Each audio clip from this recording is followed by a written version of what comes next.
ഗോസിപ്പിന്റെ മറ്റൊരു കലക്കൻ എപ്പിസോഡിലേക്ക് എല്ലാവർക്കും സ്വാഗതം. ഞാൻ സൂര്യ, ഞാൻ സബാൻ. ഇന്ന് ഞങ്ങള് കുറെ ഗോസിപ്പ് ഇടുന്നുണ്ടല്ലേ? അതെ. ഞാൻ എന്താണ് ഇന്ന് മഴയൊക്കെയാണ് അല്ലേ? ഭയങ്കര മഴയൊക്കെയാണ് പുറത്ത്. സത്യമായിട്ടും ഭയങ്കര പുറത്ത് മഴയൊക്കെയാണ്. ഞങ്ങൾ ഇങ്ങനെ നനഞ്ഞ് ഓടി കിതച്ച് വന്നാണ്. എന്താണ് പുതിയ കുറെ ഗോസിപ്പ് നനയായിരിക്കാൻ വേണ്ടി ഞാൻ പ്രത്യേകം ശ്രദ്ധിച്ചായിരുന്നു. എന്തായാലും നമുക്ക് അടിപൊളിയായി ഗോസിപ്പിന്റെ എപ്പിസോഡിലേക്ക് കയറിയാലോ അല്ലേ? തുടങ്ങാം. അപ്പൊ ദാറ്റ്സ് എ ഗോസിപ്പ്.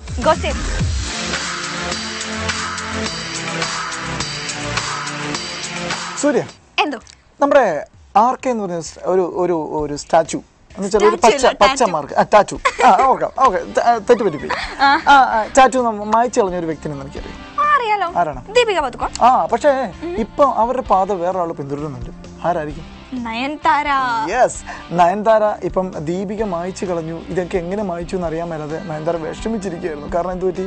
നമ്മുടെ പ്രഭുദേവുമായിട്ടൊക്കെ പിണങ്ങി നമ്മുടെ ചിമ്പുമായിട്ട് ഇങ്ങനെ യോജിച്ച് അവർ ഭയങ്കര അണ്ടർസ്റ്റാൻഡിങ്ങിലൊക്കെ പോവാണല്ലോ. അപ്പം ഒരു പ്രശ്നം എന്താണെന്നറിയോ?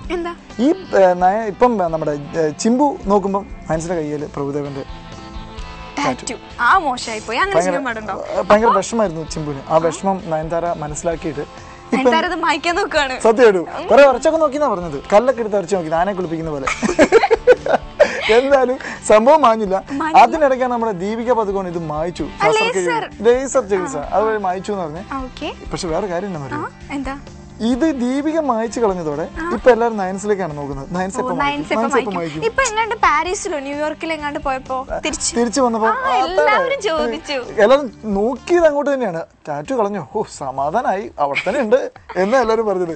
എന്തായാലും എന്താണ് നയൻസ് ഒരു കാര്യം തീരുമാനിച്ചു എന്നാ പറഞ്ഞ് സംഭവം വേറൊരാളായിട്ട് റിലേഷൻഷിപ്പിലാവുമ്പോ മുന്നത്തെ ടാറ്റു കയ്യിലിരിക്കുന്നത് മോശമല്ലേ? എന്തോ സിമ്പിൾ ആയിട്ടാ പറയുന്നത്. വേറെ എന്തായാലും സംഭവം അടിപൊളി. പുള്ളിക്കാരത്തി മായ്ച്ച് തിരിച്ചു വരട്ടെ അല്ലേ? അല്ലേ?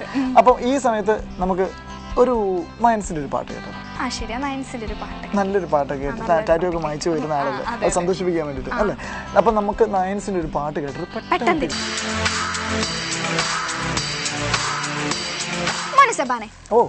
ഇപ്രാവശ്യം ഞാൻ പറയാൻ പോകുന്ന ഗോസിപ്പ്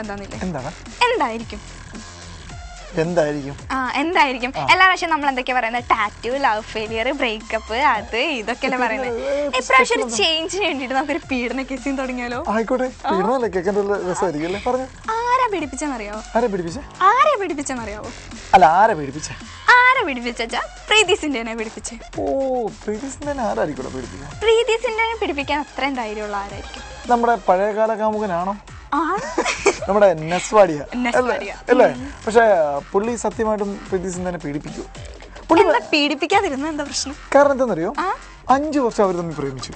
ഈ 5 വർഷം പ്രേമത്തിനിടയിൽ നടക്കാത്ത സംഭവമാണ് ലാസ്റ്റ് പ്രേമൊക്കെ പൊട്ടി അല്ലേ? മോശമല്ലേ? സത്യമായിട്ടും എനിക്കും തോന്നി മോശമാണ്. കാരണം എന്താണെന്നറിയോ? പുള്ളി ഒരു ഫേമസ് ആയ ബിസിനസ്മാനാണ്. പഞ്ചാബ് ഇതിന്റെ ടീമിന്റെ ഒരു സഹ ഉടമസ്ഥനാണ്. മാത്രമല്ല വളരെ പ്രസിദ്ധനാണ് പുള്ളി. ആ ഒരു പുള്ളി 5 വർഷം പ്രേമിച്ചിട്ട് അവരുടെ കളീന്റെ അന്ന് ചെന്നൈ സൂപ്പർ കിങ്സ് കളീന്റെ പീഡിപ്പിച്ചു എന്നൊക്കെ പറയുമ്പോൾ അതിൽ എന്തൊക്കെയോ ഉണ്ട്, ദുരൂഹതകൾ എന്തൊക്കെയോ. എന്താണെന്നറിയോ? പോലീസ് ഇപ്പം ഭയങ്കര ഊർജിതമായി അന്വേഷിച്ചുകൊണ്ടിരിക്കുകയാണ് ഈ കേസ് എന്താണെന്ന് അറിയാൻ വേണ്ടി.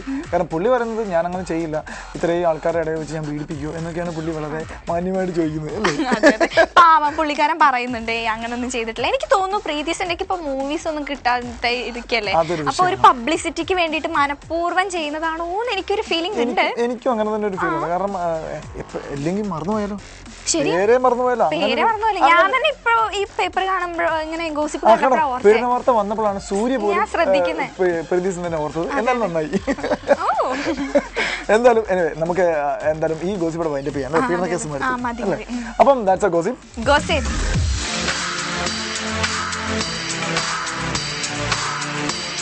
സൂര്യ, എന്തോ എടാ, നമ്മള് ഹിന്ദി സിനിമകളിലൊക്കെ ചെന്ന് കഴിയുമ്പോഴേ ഏറ്റവും സുന്ദരിയായിട്ട് ഏറ്റവും നല്ല വസ്ത്രങ്ങൾ ഇപ്പൊ ഐശ്വര്യനെ മാറ്റി നിർത്തി നോക്കിക്കഴിഞ്ഞാൽ ആരായിരിക്കും? അത് പറയാനാണെങ്കിൽ കരീന കപൂർ ആണല്ലോ. ഈ കരീന കപൂറിന് ഒരു അബദ്ധം പറ്റി എങ്ങനെ? എന്താ പറ്റിയെന്നറിയോ?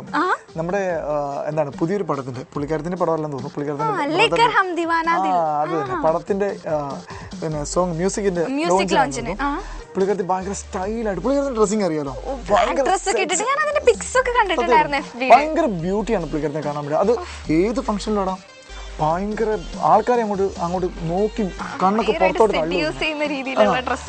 എന്നിട്ട് പുള്ളിക്കാരത്തി ഇതൊക്കെ ചെയ്ത് വന്ന് ഒരു ബ്ലാക്ക് സത്യപോളിന്റെ ഡിസൈനിലൊക്കെ ചെയ്ത് പുള്ളിക്കാരത്തി ഡിസൈൻ ചെയ്ത് ഒരു സാരി കൊടുത്ത് ബ്ലാക്ക് ഇതൊക്കെ കൊടുത്ത് വന്ന് പുള്ളിക്കാരത്തി ഇങ്ങനെ സ്റ്റൈലൊക്കെ ആക്കി ഇങ്ങനെ നിന്ന് കഴിഞ്ഞ് ഒന്ന് ബാക്കോട്ട് നോക്കിയതാണ്, പണി പാടി. ബാക്കോട്ട് നോക്കിയത് മാത്രമേ പുള്ളിക്കാരത്തിക്ക് ഓർമ്മയുള്ളൂ. പുറകിൽ നിന്ന് ഒരു ശബ്ദം കിട്ടും, സേഫ്റ്റി പിൻ കാണാണ്ടായിരുന്നല്ലേ, ബ്ലൗസ് കുത്തിയിരിക്കുന്ന സേഫ്റ്റി പിൻ. ആരും നമ്മുടെ നാണം കെട്ടില്ലേ, ചിലപ്പോ ഒരു 2-3 ലക്ഷം രൂപന്റെ സാരിയൊക്കെ ആയിരിക്കും, അതില് 1 രൂപ പോലും വലിയ സേഫ്റ്റി പിന്നൊക്കെ കുത്തി പുള്ളിക്കാരത്തി ഭയങ്കര നാണം കെട്ടുന്ന പുള്ളിക്കാരത്തി എന്തോരും അറിയോ, സമം നാറി എന്ന് മനസ്സിലാക്കി കഴിഞ്ഞപ്പം ഇറങ്ങി ഒറ്റ ഓടി, പിന്നെ ആളെ കണ്ടിട്ടില്ല. അതെ, കാരണം ഇങ്ങനെയും ചില അബദ്ധങ്ങൾ പറ്റിയിട്ടുണ്ട്. സൂര്യക്ക് പറ്റിയിട്ടുണ്ട് ഇങ്ങനെ അബദ്ധങ്ങൾ. സാരി കൊടുക്കാറില്ല, അതുകൊണ്ട് പറ്റിയിട്ടില്ല. ഉണ്ടോ? പറ്റിയിട്ടില്ലല്ലേ? അപ്പൊ ഇനി പറ്റും, നമുക്ക് കാത്തിരിക്കാം. എന്തായാലും കരീനയ്ക്ക് അബദ്ധം പറ്റി, ആൾക്കാരെല്ലാം അറിയുകയും ചെയ്തു, ആകെ നാണക്കേടായി. അപ്പം ഈ ഒരു സന്തോഷ നിമിഷത്തിൽ നമുക്കൊരു അടിപൊളി പാട്ട് കേട്ടിട്ട് വരാം. അല്ലേ? അടിപൊളി സോങ് ആണിത്. പെട്ടെന്ന്